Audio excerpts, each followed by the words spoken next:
Éric. Non, d'habitude, ça commence par Clisson. Oui, je sais, mais... je veux le faire.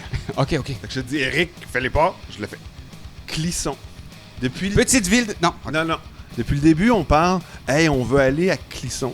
Mais là, je me suis dit, si jamais on veut rester à Clisson, côté immobilier, à quoi ça ressemble? Bon, on est une ville de 7500 habitants. La moyenne d'âge, 42 ans. On va se reconnaître. Ben, toi et moi, on va augmenter la moyenne d'âge. On leur dira pas. Tu sais que la catégorie socio-professionnelle dominante, c'est les cadres. OK. Non, je ne suis pas cadre. Les résidents peuvent profiter de nombreux espaces verts et jardins. Côté immobilier, les habitations de la commune sont réparties. 81% c'est des maisons. On a 19% d'appartements. La part des logements sociaux, c'est 5%. Les taxes d'habitation s'élèvent à 15% et la taxe foncière à 19%.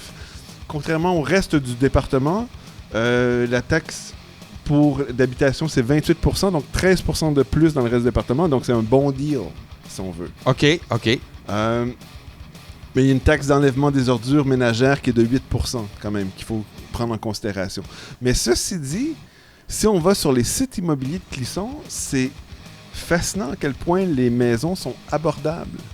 Abordable. Bon, abordable, tu sais, on parle de quelques centaines de milliers d'euros, mais vraiment, contrairement à Ottawa, par exemple, c'est un bon deal. Donc, ce que tu dis, c'est que le prix à Clisson, on vend notre maison, toi et moi, on vend notre maison ici, on est capable de s'en payer une presque similaire à Clisson. Je pense qu'on n'a même pas besoin de vendre notre maison, mais si on aime tellement ça, on pourrait s'acheter un petit chalet comme en région de Clisson, puis qu'on peut retourner une fois par année. Je dis ça comme ça. Là, ben oui, pacter les enfants, rembarquer dans le Winnebago, on monte à Clisson. Aujourd'hui, on a finalement eu son nom. Puis c'était compliqué. Ça a été une job. Moi, la dernière fois, je me disais, il est donc ben cave, Éric, il connaît pas son nom. Puis là, j'ai cherché son nom. Ça m'a pris au moins 20-30 minutes. Il y a sa chaîne de musique sur YouTube. Musinc ou Musinc. Et la seule façon qu'il s'identifie, en fait, qu'il s'identifie jamais sur sa chaîne, mais qu'on a réussi à retrouver, c'est Greg. Et on connaît rien de plus. Mais c'est le nom qu'il m'a donné, moi, sur Messenger. OK. Greg, et quand on l'a rencontré, c'est ce qu'il nous a dit. Je m'appelle Greg, appelez-moi Greg, et on me reconnaîtra sous le nom de Greg. Puis là je lui demande, veux-tu qu'on te présente autrement? Est-ce que... Greg. OK. Encore une fois, une rencontre intéressante. Non, Ce gars-là, il connaît ça, là. C'est pas le bon mot. J'ai tripé. J'ai tripé, là. C'est vraiment, tu sais, à un moment donné, j'avais le poil qui levait. Là, j'ai le poil qui lève, mais c'est à cause de la climatisation à côté. Qu'on aurait dû fermer, d'ailleurs. Je ne sais pas si on l'entend dans les micros. J'espère que non. Mais là, il est trop tard. Et ce sera l'épisode le plus long de la série aux portes de l'Hellfest. Mais pour des bonnes raisons. Pour vraiment des bonnes raisons. Mais avant de vous laisser avec Greg, remercions la gang du 5e Baron qui, encore une fois, nous accueille, nous offre l'espace, les breuvages. Et je vous invite à écouter le podcast Le Deuxième Étage. C'est sur toutes les plateformes, de vos plateformes préférées. Vous pouvez également suivre le 5e Baron sur Facebook pour retracer tous les épisodes du Deuxième Étage. C'est vraiment, vraiment intéressant. Et... Greg nous a jetés à terre. J'ai appris qu'il y avait une formation d'historien, puis ça paraît, là. Ben, dans les vidéos qu'il a fait sur sa chaîne, beaucoup. Vraiment beaucoup. Celui qu'il a fait sur Ginger. Tu parlais d'un autre que tu as regardé sur les Maoris. Oui, Alien Weaponry, fait qu'un groupe métal maori de Nouvelle-Zélande. Dans leur chanson, ils parlent des grands événements de l'histoire du peuple maori, entre autres en confrontation avec les Anglais et tatati. Et par exemple, Greg se fait un épisode de podcast où est-ce qu'il utilise ça comme prétexte pour revenir sur les grands événements. Fait que vraiment, c'est l'historien qui te raconte l'histoire du peuple maori à travers le groupe Alien Weaponry qu'il faut absolument aller voir en passant. Ah, voilà. Bienvenue aux portes de Hellfest.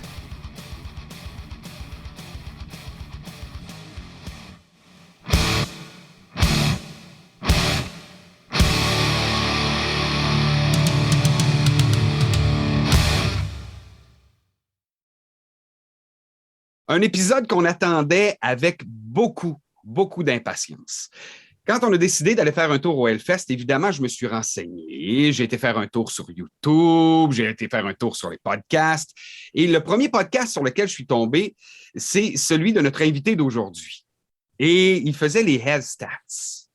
Et j'ai trouvé ça extraordinaire, tout ce qu'il donnait comme information, comment il livrait également. Je trouvais ça sympathique, puis en même temps très instructif. Il m'a fait découvrir des bandes aussi. Donc, oui, Marc-André. Ben écoute, 15 minutes non-stop de statistiques incroyables, détaillées, du fond en comble, expliquer le Hellfest, son évolution. C'est incroyable. Et la première chose que j'ai fait une fois que j'ai eu terminé, puis que je savais qu'on allait faire ce podcast-là, j'ai communiqué avec Greg de Music Inc. Music Inc? Music? Oh, Music, ouais, c'est bien. Ouais. Music. Donc, Greg, merci beaucoup d'être avec nous autres, de prendre du temps. Tu as un horaire chargé, puis tu reviens du warm-up tour. C'est ça. Là... merci à vous déjà pour cette invitation. Je suis ravi d'être avec vous. Vraiment, c'est top. Merci beaucoup. C'est vraiment un plaisir de te rencontrer, Greg.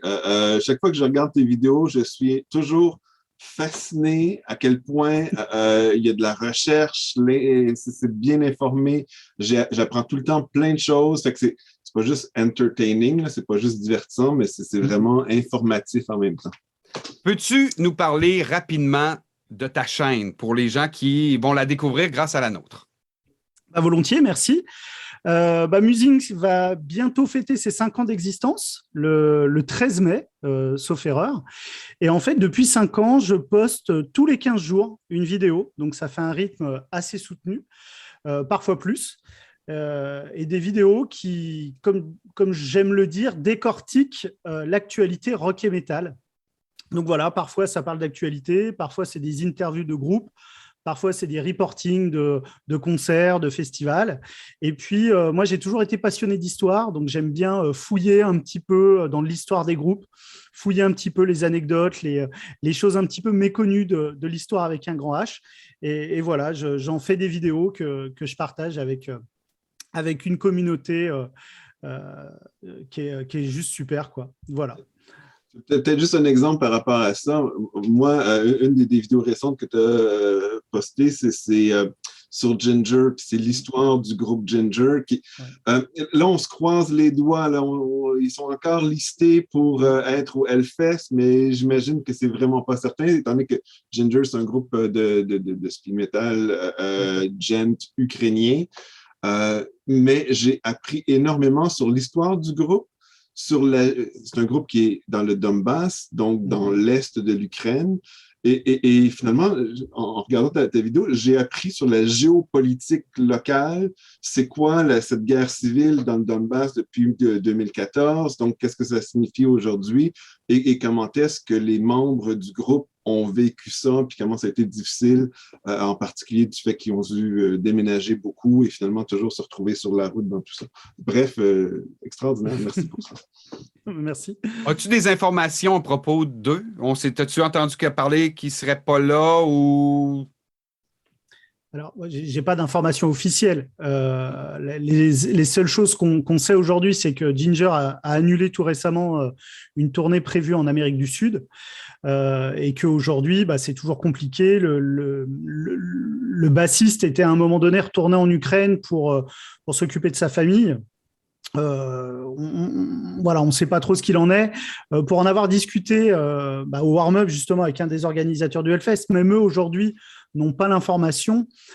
Mais ce qu'on se disait, c'est que est-ce que Ginger aura l'état d'esprit pour se produire dans un festival en fonction de ce qui se passe actuellement dans son pays? Ça, on ne le sait pas. Peut-être qu'à l'inverse, ils auront envie de communier avec leur public et de fêter peut-être, on l'espère, la fin de la guerre. En tout cas, ils sont prévus dans pas mal de festivals en Europe et notamment en France. Donc, on espère tous qu'ils seront là. Mais voilà, à l'heure d'aujourd'hui, pas d'annulation officielle, mais pas de confirmation non plus. On n'est pas dans leurs souliers, mais c'est une belle vitrine pour montrer au monde, puis peut-être dire au monde, regardez ce qui se passe, ça n'a vraiment pas d'allure, là. Pour des gens qui peut-être suivent un peu moins l'actualité. Il faudrait être en dessous d'une roche là, pour ne pas savoir ce qui se passe en Ukraine, mais je pense que c'est une belle vitrine. Puis Eric, tu sais, Greg disait qu'il n'y a aucune information officielle, mais pour moi, Greg, c'est quand même le premier qui a pronostiqué comme il faut qui allait être le band qui va jouer, qui allait être annoncé le 19 avril comme headliner. Donc, Ghost, qui a été le dernier annoncé, Greg est le premier qui a deviné. Donc, félicitations encore. Ben, c'est ton analyse qui était le fun, parce que j'avais entendu bien des gens qui avaient fait toutes sortes de choses, mais c'est la façon dont tu nous as amené ça. C'était excessivement bien fait. Ce ne sera pas ton premier Hellfest, puis c'est une des raisons pour laquelle je voulais qu'on se rencontre. Comment on vit ça, un Hellfest, en tant que festivalier, là? Vaste question. Vaste question. OK, on arrive à quelle heure? On arrive avec quoi? Alors, avant de comment on vit un Hellfest, c'est comment on survit à un Hellfest. C'est surtout ça la vraie question. Non, comment il y a deux façons de. Alors moi, je vais vous parler pour moi. Je ne veux pas parler pour tout le monde. Je ne peux pas faire une généralité, mais j'ai une approche qui est différente avec le temps. Mon tout premier Hellfest, ça a été vraiment en mode découverte. Je ne savais pas trop ce que j'allais y découvrir. J'en avais beaucoup entendu parler. J'avais des proches qui étaient allés. J'avais lu des reports dans les journaux, vu des vidéos. Mais tout ce que j'ai vu sur place, c'était incommensurable par rapport à tout ce que j'avais présagé. Parce que voilà, c'est extraordinaire, c'est vraiment extraordinaire. C'est-à-dire qu'il y a des structures monumentales en dur qui sont installées, il y a des sculptures, c'est juste magnifique. Et déjà, on arrive. Alors, je ne sais pas jusqu'à quel point on peut déflorer un petit peu le spectacle, mais là où on arrive, où on prend où on prend nos bracelets, on rentre dans une zone un petit peu commerçante avec des bars, avec des boutiques. Et déjà là, on a un effet waouh, quoi. Alors, c'est pas péjoratif ce que je vais dire, mais il y a un côté presque Disneyland, c'est-à-dire qu'il y a vraiment des habitations qui sont reconstruites et on a l'impression d'être dans une mini-ville et avec plein de références au métal, des peintures de Lemmy, Motorhead. Enfin, c'est vraiment génial. Et déjà, rien que là, il y a déjà une ambiance de feu, quoi. Déjà, donc dès les premières minutes, on est plongé immédiatement dans l'ambiance du Hellfest. Et ensuite, on avance pour arriver vers la file d'attente pour rentrer sur le vrai site du festival. Et là, on arrive devant ce qui s'appelle le Hellgate, c'est-à-dire une immense sculpture en forme de cathédrale. Et là, on est parqué, on fait la queue pour rentrer parce que c'est à la queue leu-leu. Et là, pareil, on ne cesse de lever la tête en l'air. Il y a des dessins de toutes les stars du métal qui sont passées au fil des années qui nous entourent. Et on est dans une ambiance. Et on entend au loin le bruit des concerts qui commencent. Et au fur et à mesure qu'on approche de ce Hellgate, on a vraiment l'impression, qu'on va franchir les portes de l'enfer. C'est exactement ça. Et puis, ouais, non, mais c'est moi aussi. même moi en parler, j'ai aussi des frissons. Mais la première fois, j'étais un gamin, un véritable gamin. J'avais des étoiles plein les yeux. Et puis tout le monde discute, tout le monde échange. Il y a une vraie bienveillance entre les festivaliers.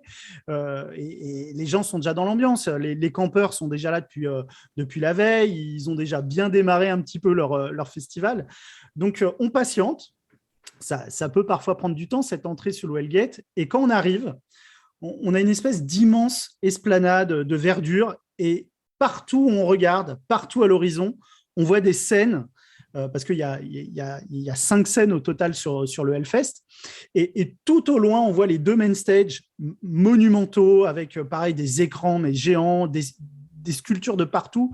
Et ça y est, on y est, quoi. Et ce moment où on franchit le Hellgate, il y a une espèce de... Voilà, on rentre en apesanteur et on irait jusqu'à la fin du festival. Donc voilà, ça, c'est pour la première fois. Il faut vraiment profiter de cette première entrée. C'est un kiff énorme. C'est une montée d'adrénaline qui est incroyable. Je ne sais pas si vous voyez, j'ai le poil qui lève, là. Mais moi aussi, t'en parles, là, puis j'ai des frissons, là. Il nous reste 39 jours avant de partir pour la France. Il reste 43 jours au moment où on enregistre pour le festival. Puis il me semble que là, ils vont être vraiment longs, ces 43 jours-là. Une fois qu'on est rentré sur le site, on va évidemment aller d'une scène à l'autre pour aller voir les spectacles qu'on a envie de voir. Mais sur le site en tant que tel, tu parles, il y a une grande esplanade, mais est-ce qu'il y a des endroits où on peut aller relaxer? Est-ce qu'il y a des endroits où on peut aller se rafraîchir, un peu d'ombre? Comment une journée, là, ça se passe en dehors des moments où on regarde un spectacle? Alors, le site est vraiment très grand, hein, donc l'organisation a vraiment prévu à plein de choses. Alors, pour se reposer, c'est important de faire des breaks parce que ça peut vite être physique. Alors, encore une fois, je parle que pour moi. Il y en a qui vont vous dire ouais, mais moi, c'est facile, le Hellfest, il n'y a pas de souci. Ah, mais Non, écoute, moi, j'ai 3 Rockfest sous la cravate. Et le premier, j'ai vécu un petit peu ce que tu m'as dit. On arrive devant la scène, on dit enfin, on est arrivé. Mais j'ai pas su gérer mes énergies. voilà. Donc, je suis arrivé vers 14 heures. À 15 heures, j'étais dans le mosh pit devant NOFX. Et à 18 heures, je dormais. C'était ça. Donc, il faut savoir se gérer. C'est exactement ça, c'est de la gestion de l'effort. Alors, moi, à titre personnel, moi, je pars le matin à 6 heures. Je prends le train à 6 heures à Lyon pour monter à Nantes. C'est sûr, quand c'est 2 heures du matin le premier soir, la fatigue, elle commence quand même un peu à accuser le coup, surtout si le soleil il cogne et le soleil, ça assomme. Et puis qu'en plus, voilà, on trinque un peu avec des collègues, la journée peut être vite très longue. Alors, pour répondre à ta question, il y a des endroits ombragés où on peut effectivement se reposer. Alors déjà, il y a 3 tentes couvertes. La Altar, la Temple et la Vallée. Et c'est vrai que, comme les concerts, ils alternent d'une tente à l'autre, c'est pas à la chaîne, il y a toujours des moments de calme et il y a souvent des gens qui viennent s'y allonger pour prendre un petit peu d'ombre et prendre un petit peu de calme. Sinon, il y a une petite forêt qui s'appelle le Muscadès. C'est un endroit où il y a plein d'arbres et effectivement là-bas pour se reposer, se mettre un petit peu à l'ombre, c'est un bon endroit également. Il y a souvent beaucoup de monde. Mais c'est tout à fait possible également. Et sinon, il y a le Hell City Square, donc cette petite ville que je vous citais là quand vous entrez sur le site du festival. Il y a toujours possibilité d'y retourner dans la journée. Alors après, il faut refaire la queue au Hellgate pour rentrer, mais dans ce Hell City Square, il y a également des zones ombragées. Il y a un grand market, l'extrême market, où il y a tous les exposants qui présentent leurs produits. Voilà, il y a vraiment possibilité de se mettre à l'ombre et de se reposer un petit peu. Puis après, pour ceux qui ont la chance d'être VIP, il y a aussi un carré VIP. Et puis pour ceux qui ont la chance d'être au Cult, au Hellfest Cult, il y a aussi une zone réservée pour le Hellfest Cult. Donc voilà, il y a de quoi faire. C'est quoi le Hellfest Cult? Alors, le Hellfest Cult, c'est quelque chose qui a été mis en place il y a plusieurs années par le Hellfest pour essayer c'est une communauté en fait qui regroupe les passionnés de métal, mais surtout les passionnés du Hellfest. Et en fait, chaque année, il y a des entrées pour le culte qui sont mises à disposition. Alors, en priorité pour les membres existants. Donc, souvent, d'une année à l'autre, ils renouvellent leur abonnement. Et puis, chaque année, il y en a qui peuvent rentrer au culte. Et donc, ça permet de rentrer dans une sorte de confrérie un petit peu premium pour les passionnés du Hellfest qui se rencontrent toute l'année, qui ont l'occasion de se retrouver sur différents événements et Puis moi, se rappeler les bons souvenirs du Hellfest. J'ai été sur leur site Internet et ils sont excessivement actifs tout au long de l'année sur ce site-là. Et même que ça semble faire partie de ce qu'on te demande. Oui, si tu veux faire partie du culte, parfait, mais il faut que tu sois actif.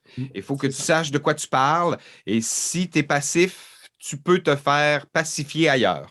On n'a pas de la place pour 55 000 personnes. Fait que ça semble vraiment être une communauté très, très, très intéressante. Est-ce que, puis je sais qu'on l'a demandé à Éric Perrin, mais il faut le demander à un festivalier. Il y a l'application Hellfest qui nous permet de voir les heures à laquelle il y a les groupes qu'on a envie de voir. Est-ce que tu as l'habitude de te promener beaucoup entre les 5 scènes ou bien non, c'est pas si vrai que ça, puis ça prend pas tant de temps que ça, c'est pas si compliqué? Je serais tenté de te dire, c'est comme tout, c'est une question de volonté. effectivement, les premières années, mon but, c'était de voir le plus de groupes possible. Donc, chaque heure, sur mon running order, j'avais un groupe et peu importe où il se trouvait, sur la scène où il se trouvait, j'allais voir ce groupe. Donc, en fait, je passais mes journées à faire des zigzags d'une scène à l'autre. Et rapidement, il faut avouer que c'est éprouvant parce qu'aller d'une scène à l'autre, déjà, parfois, il y a des longues distances. Et puis, parfois, ce n'est pas toujours évident parce qu'il y a beaucoup, beaucoup de monde à certaines heures. Et par exemple, je sais pas, à partir de 10 heures du soir, la personne qui est devant les main stage et qui veut remonter jusqu'à la vallée, elle va quand même croiser 2-3 personnes sur son passage. Donc, c'est une traversée qui est un peu laborieuse. Ou pareil, pour aller de la vallée à la Warzone, à un moment donné, elle est pleine de monde parce que pareil, chaque scène a son propre univers avec parfois des fans qui passent la journée complète sur cette scène. Par exemple, à la Vallée, il y a une communauté de fans qui s'appelle les Lords of the Valley, qui sont des fans de Stoner. Eux, ils vont passer tout leur festival à la Vallée. Ils vont quasiment aller voir aucun autre concert sur aucune autre des scènes. Pareil, à la Warzone, c'est les fans de punk, les fans de hardcore. Il y en a, ils vont passer tout leur festival là-bas. Donc, il y a vite du monde et se déplacer, oui, ça se fait. Mais il faut avoir de la bonne volonté et puis être un petit peu patient. Et c'est pour ça qu'au fil du temps, j'essaye, en tout cas moi, toujours personnellement, je me fais de moins en moins de grandes traversées comme ça, ces grandes diagonales. Quand je me rends compte que j'ai 3 groupes que je veux voir à la Vallée, peut-être un sur les main stage, puis après de nouveau 3 groupes à la Vallée. Sauf si c'est vraiment un truc cultissime, je vais peut-être faire l'impasse sur le groupe qui est sur les main stage, je ne vais pas retourner pour faire un aller-retour.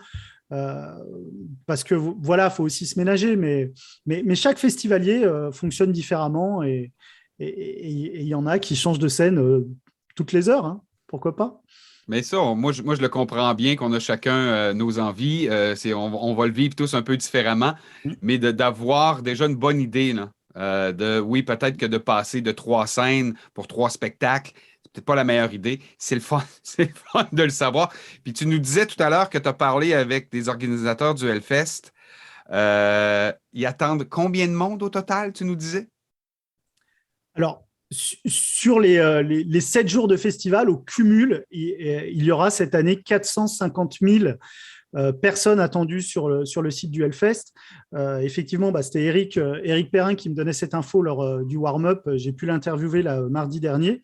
64 000 personnes par jour. C'est ça.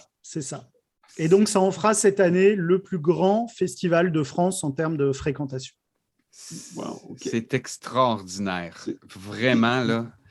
Je comprends, s'il y a 64 000 personnes, quand tu veux te déplacer d'une scène à l'autre, quand même que le site est immense, ça peut devenir un petit peu compliqué. Et en tant que festivalier, toi, est-ce que tu t'apportes un sac à dos avec de la nourriture ou tu manges sur le site? Alors, j'ai un sac à dos, effectivement, mais plus avec du matériel, on va dire, de première nécessité, une gourde. Alors, ça va faire hurler, mais oui, j'ai une gourde avec de l'eau sur moi parce qu'il faut s'hydrater parfois quand il fait super, super chaud.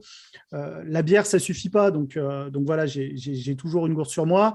J'emmène toujours, alors ça, c'est un petit tips pour les futurs festivaliers. J'emmène toujours quelques couches de vêtements, un gilet et des vêtements chauds parce que les nuits clissonnaises sont très, très fraîches. Alors, il y en a, c'est des gros Golgoth, des Vikings torse nu. Eux, le froid, ça leur fait pas peur. Vous, amis canadiens, je pense que vous serez en pleine canicule, même à 3 heures du matin. Mais voilà, moi, j'ai tendance à être un peu frisquet. Donc j'aime bien avoir un petit t-shirt thermo dans le sac pour les nuits et pour pouvoir profiter pleinement du festival. Sinon, non, au niveau restauration, il y a tout ce qu'il faut sur place. Alors pareil, après c'est un budget, hein, donc vous pouvez amener vos sandwichs, il n'y a pas de souci, c'est tout à fait possible. Mais après, en fait, il y a un système de cashless. En fait, il y a un bracelet avec une petite puce qu'il faut charger, qu'on peut charger en amont du festival et qu'on peut recharger via l'application tout au long du festival. Cette puce permet de ne pas payer les boissons, enfin de ne pas payer, on paye les boissons avec cette puce et on peut également sur les stands de boissons Hellfest, acheter du petit fast-food rapide, du petit nuggets, un petit burger, un petit croque-monsieur. Voilà, il y a possibilité avec cette carte cashless d'acheter de la bouffe là-bas. Et sinon, il y a toute une zone il y a toute une zone où il y a des restaurants, des petites paillotes, ouais, comme un marché de Noël, mais avec des restaurants. Et là, il y en a pour tous les goûts. Donc, vous pouvez aussi maintenant payer avec la cashless. Ce n'était pas le cas au début, mais maintenant, c'est possible. Et là, il y en a vraiment pour tous les goûts. C'est-à-dire, la personne qui veut se faire une pizza pourra se faire une pizza. La personne qui est végane pourra manger végane. La personne qui veut manger indien pourra manger indien, mexicain, tout ce que vous voulez. C'est vraiment très, très bien foutu. Et donc, voilà. Même qu'Éric Perrin nous a dit que cette année, il y avait même de la poutine, donc on pourra manger canadien. Et ben voilà, vous ne serez pas dépaysés comme ça. Il va falloir se retrouver, certains. Là. Oui.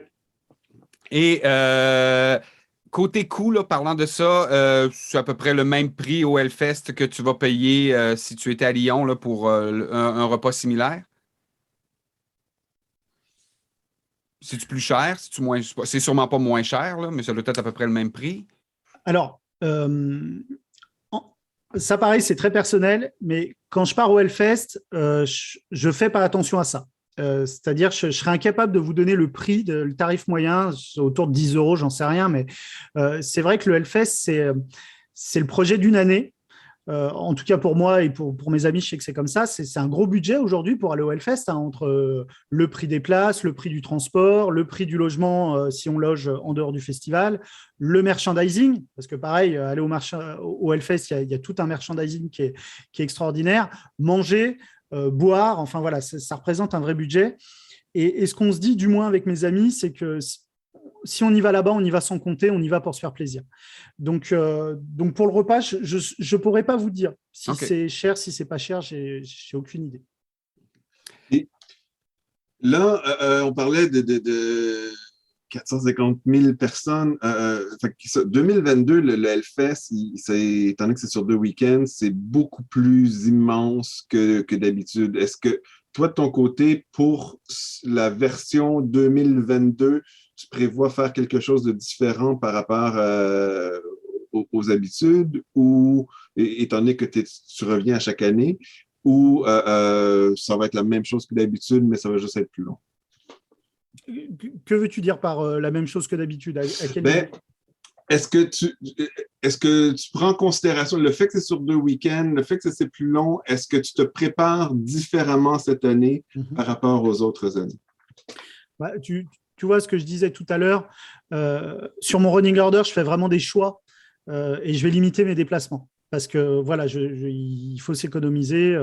Après, chacun a un physique différent, mais le fait d'être debout toute la journée, de piétiner, le dos a tendance à ramasser. L'appareil, ça va peut-être faire rigoler certains, mais moi, je suis pas un grand sportif, je suis pas quelqu'un de super musclé. Et par exemple, j'essaye de me muscler un petit peu le dos avant de partir au Hellfest.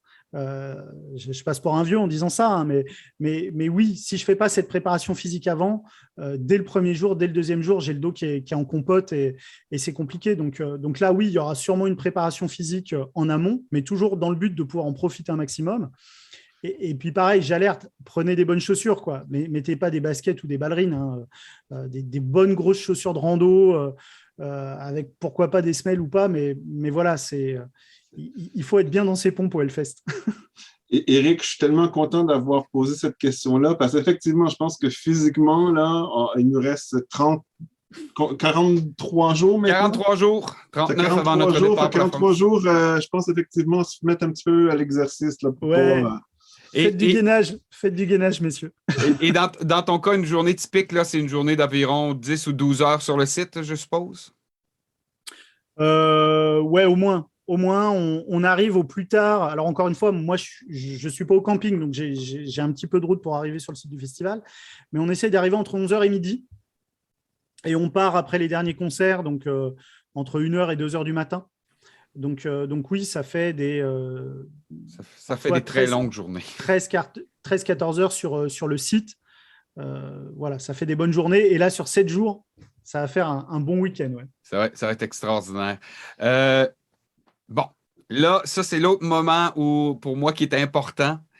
Les headliners, on les connaît. Je sais à quoi m'attendre si je vais voir Scorpions, si je vais voir Judas Priest, si je vais voir Metallica, si je vais voir Ghost.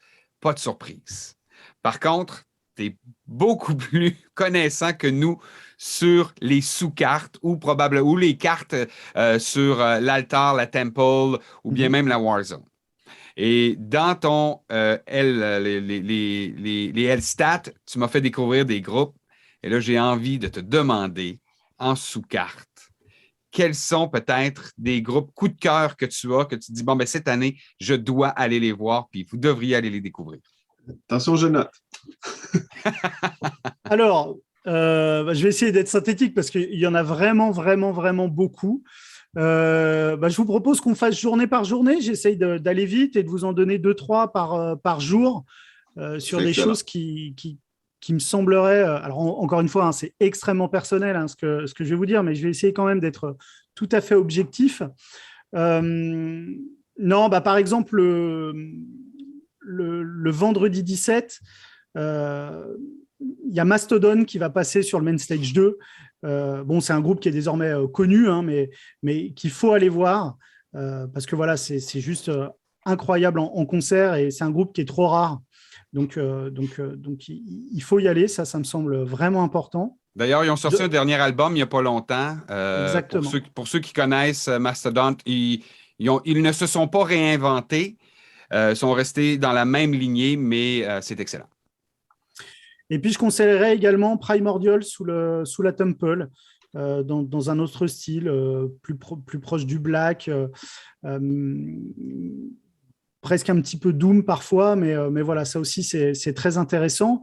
Sur la journée du samedi, alors la journée du samedi, je vous le dis, samedi 18, il faudra être sous la vallée le samedi 18. Parce qu'il y a des choses qui sont juste incroyables. Tout d'abord, il y a le side project de Nergal de Behemoth, qui est un groupe de black metal polonais. En fait, il a sorti un side project qui s'appelle Me and That Man et qui est en fait un projet blues rock avec une voix un petit peu à la... je ne vais pas retrouver le nom, mais bref, une voix très, très rauque, très rugueuse, presque un peu crooner, et avec des sons très, très sudistes un peu dans l'esprit. C'est tout à fait incroyable. Et puis, il y aura également un petit peu plus tard, toujours sous la vallée, un groupe qui s'appelle Messa, un groupe italien un peu de post-metal, proche aussi un petit peu du doom, très intéressant.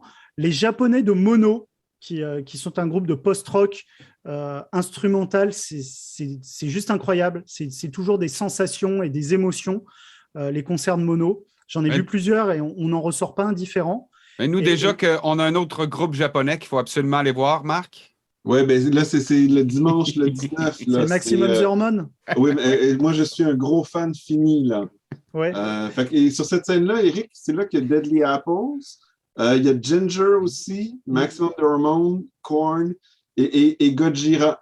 Gojira, au Canada, je veux dire, ils sont connus, ils ont un nom, mais c'est pas les plus connus. Mais Gojira, c'est vraiment le groupe que moi, je veux vraiment aller voir en France. Ça va être extraordinaire comparativement au spectacle de Gojira qu'on aurait ici au Canada. Et Greg, juste pour te mettre au courant, nous avons rencontré Alex Martel de Deadly Apples. Okay. Il nous a parlé de programmation de festival parce que c'est lui qui programmait le Rockfest ici à Montebello, qui est à 1 heure de chez moi. Là. D'accord. Et on l'a rencontré dans le cadre du podcast et également en tant qu'artiste qui va performer là-bas. Donc, c'est un petit détour pour nous plus sentimental, mettons. Du coup, toujours le samedi, moi, j'invite vraiment les gens à aller voir Envy, qui sera en tête d'affiche de la vallée. En 2019, ils étaient déjà passés sous la vallée.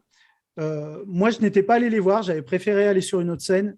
Tous les gens qui étaient à ce concert m'ont tous dit que c'était un des plus beaux concerts de leur vie. Visiblement, à la fin du concert, il y a même des gens qui pleuraient tellement c'était beau. Donc, Envy, pour moi, c'est inratable cette année. Ça fait partie des sensations du festival qu'il ne faut pas rater. Le lendemain, le dimanche, il faut quand même noter que alors ça va être en même temps que Gojira, mais alors je n'ai pas vu le running order, je ne sais pas si c'est exactement en même temps, mais il y a quand même Devin Townsend, que vous devez bien connaître au Canada, qui va faire un concert by request, c'est-à-dire que c'est le public qui va choisir les morceaux qu'il va jouer. Et normalement, il devrait jouer pas mal de titres de ses anciennes formations. Et donc là aussi, c'est un concert qui est très attendu.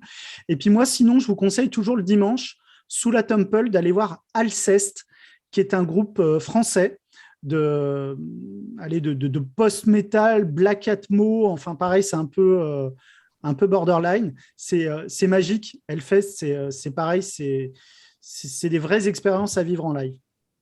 Sinon, je ne sais pas si vous voulez qu'on continue sur le week-end suivant, sur les choses un petit peu plus subtiles qu'il faudrait aller voir. Oui. C'est tout à fait. Puis en particulier, c'est ça, les choses qui sont vraiment pas connues, qui pour toi, ce sont des découvertes aussi, ça serait vraiment génial. Et ben, le dimanche, sous la vallée toujours, vous avez un groupe qui s'appelle Hangsman Chair, qui est un groupe français qui vient de sortir un nouvel album et pareil, qui pratique ce mélange un peu de post-metal. Parfois, c'est croisé un peu avec du sludge. C'est un groupe qui est en plein boom aujourd'hui et qui a toujours des prestations qui sont assez impressionnantes. Donc ça, il faudra y aller. Et puis sinon, ce jour-là, moi, je pense que je passerai un petit peu plus de temps sous la Temple. Vous avez Zilen Ardor.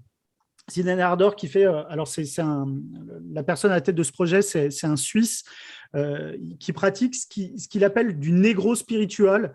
C'est un mélange de musique… comment dire, presque gospel, mais avec du black metal. C'est vraiment très particulier. C'est totalement barré, mais pareil, ce sont des grosses expériences en live. Et juste après, il y aura Solfstafir, qui là est un groupe de post-metal également très intéressant. Et la tête d'affiche, ce sera Heilung. Et là, on est plus dans un folk metal un petit peu tribal, un petit peu, comment dire… quelque chose qui revient vraiment aux sources de l'humanité avec toute une scénographie assez atypique, un petit peu pagane dans l'esprit.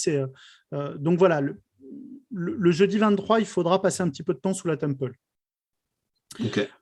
Sinon, pour continuer dans les choses un petit peu moins connues, il y a des choses intéressantes à la Warzone le vendredi. Alors bien évidemment, les têtes d'affiche, Bad Religion, Goldfinger, c'est des choses qui sont connues.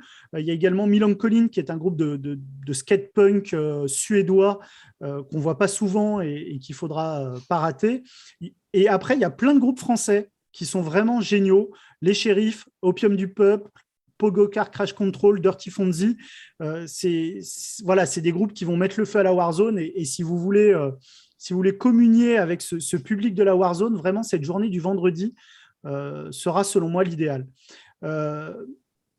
D'autres groupes également sous la vallée, le même jour, il y a un groupe qui s'appelle Stoner, qui porte vraiment bien son nom, qui est en fait constitué par 2 membres fondateurs du groupe Caius, qui est le groupe fondateur du Stoner, enfin un des groupes fondateurs du Stoner. Et donc là, ils ont monté ce side project et c'est vraiment très très bien ce qu'ils font. Ils sortent un nouvel album là au mois de mai. Il va sortir dans les tout prochains jours. Et voilà, c'est un trio, mais il y a 2 personnes dans ce trio qui font partie des papes du Stoner, donc il faudra aller les voir. Et un peu plus tard dans la journée, une artiste solo qui s'appelle A.A. Williams, qui est une artiste féminine qui est souvent en piano-voix, des choses assez lyriques, assez douces, assez mélodieuses, mais toujours très, très émotionnelles dans sa manière de partager sa musique. Donc ça aussi, il ne faudra pas rater. Sur le samedi 25… je veux juste dire en passant, moi je triple, là. Je suis devant la fiche, puis là je prends toutes les notes et tout. C'est extraordinaire comme information, là. J'écoute plein de choses, merci.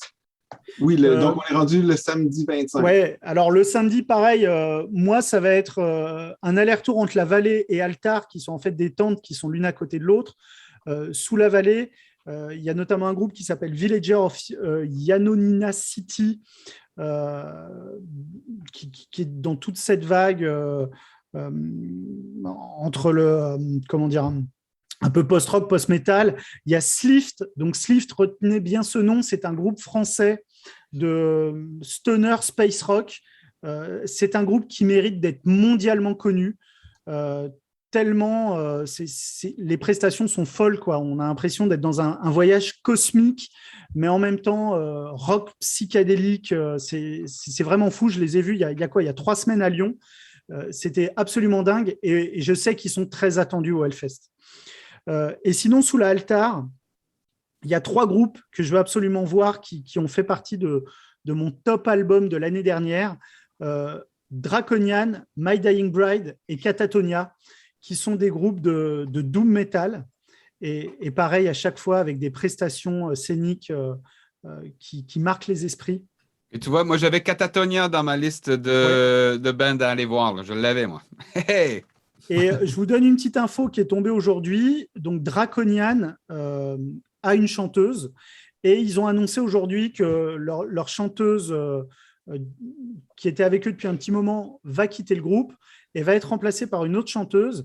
Et en fait, ce concert du Hellfest fera office de passation entre les deux chanteuses. Les deux chanteuses seront présentes et il y aura un concert un petit peu exceptionnel pour le Hellfest. Donc là aussi, c'est quelque chose qu'il ne faut absolument pas rater. Okay.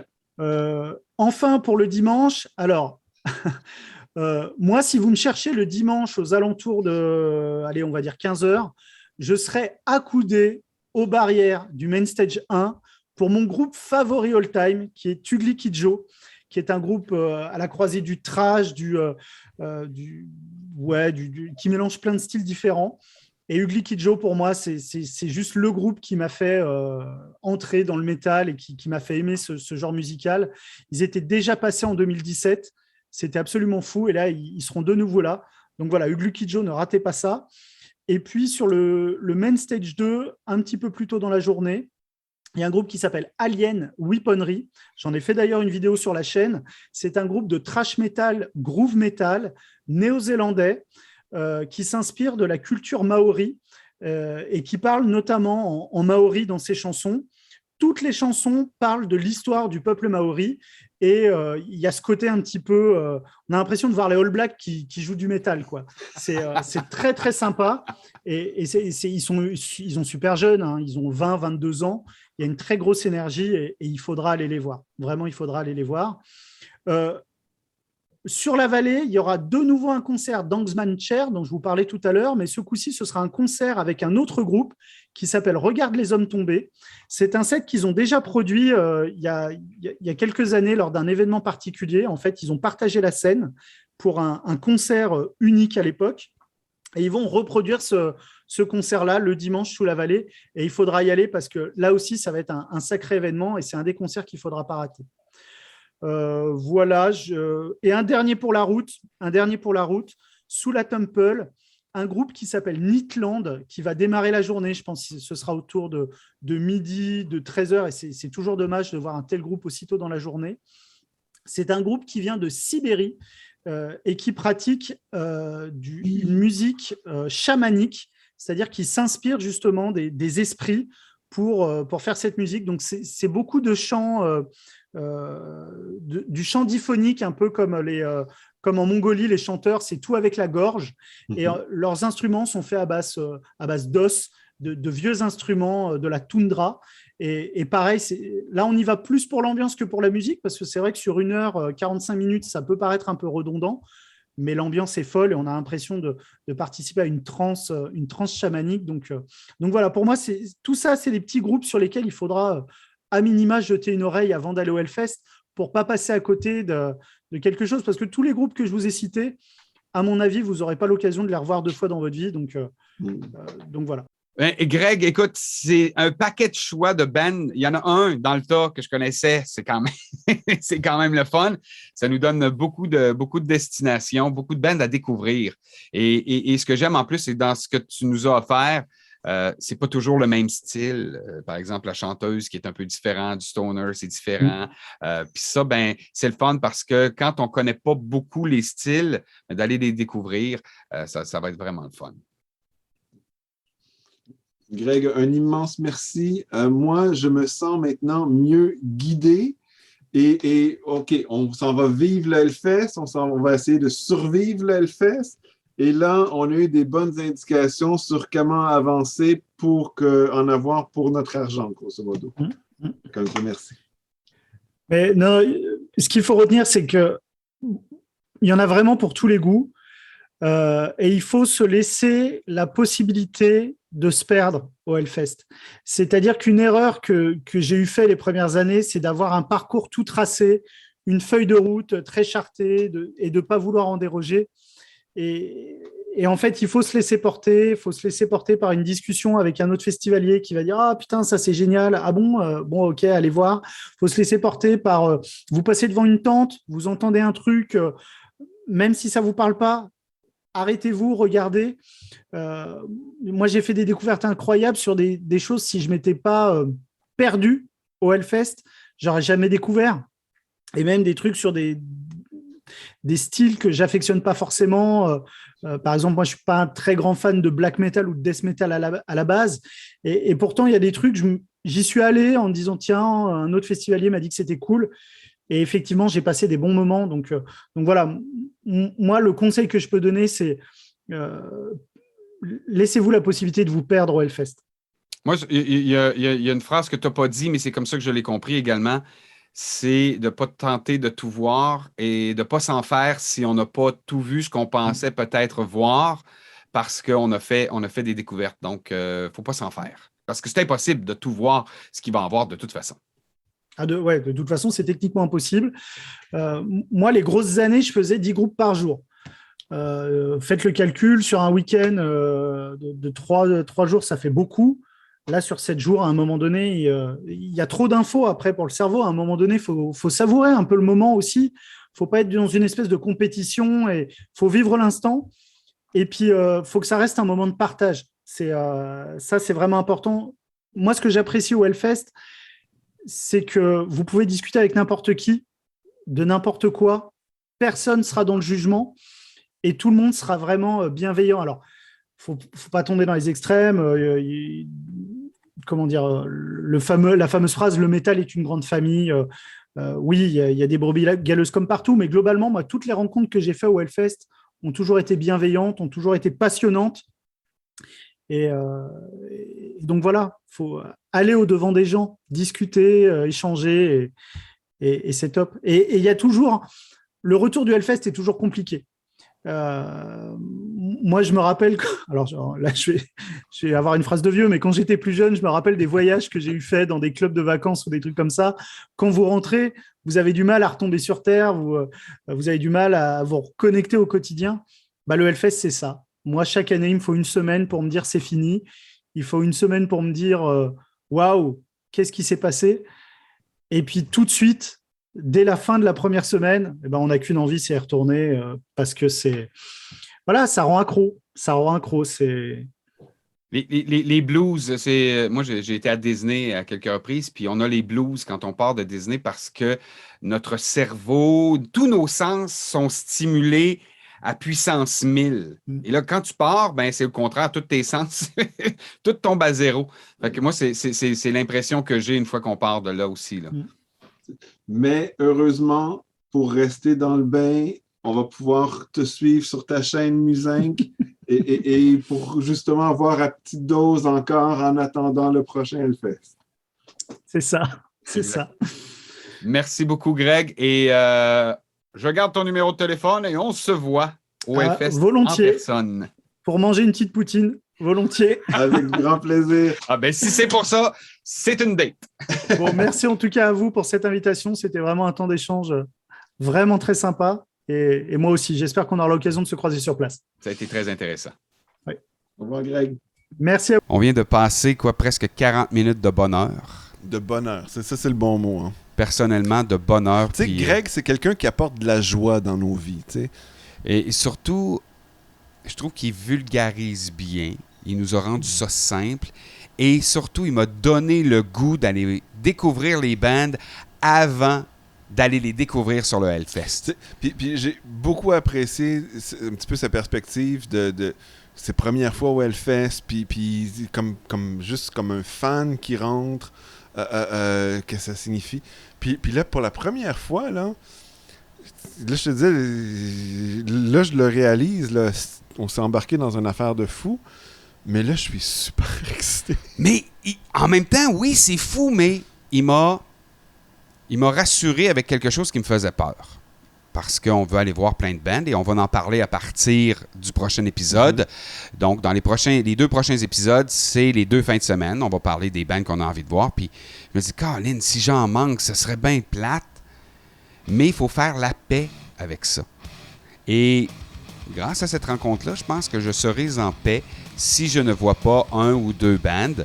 J'en ai que je ne manquerai pas. Je tiens à le dire, Blind Guardian, peu importe, j'y serai. Écoute, moi, Ginger, Maximum de Hormone, c'est clair que je suis là. Voilà. Mais s'il y en a d'autres que j'avais envie de voir puis que je vais manquer, je serai en paix avec ça. Et je me laisserai bercer par l'ambiance du altar. Greg a contribué à tes zénitudes. On l'en remercie. Oui, parce que de ce temps-ci, j'ai pas grand-chose de zen dans ma vie. On vous attend au prochain épisode d'Aux portes de l'Hellfest.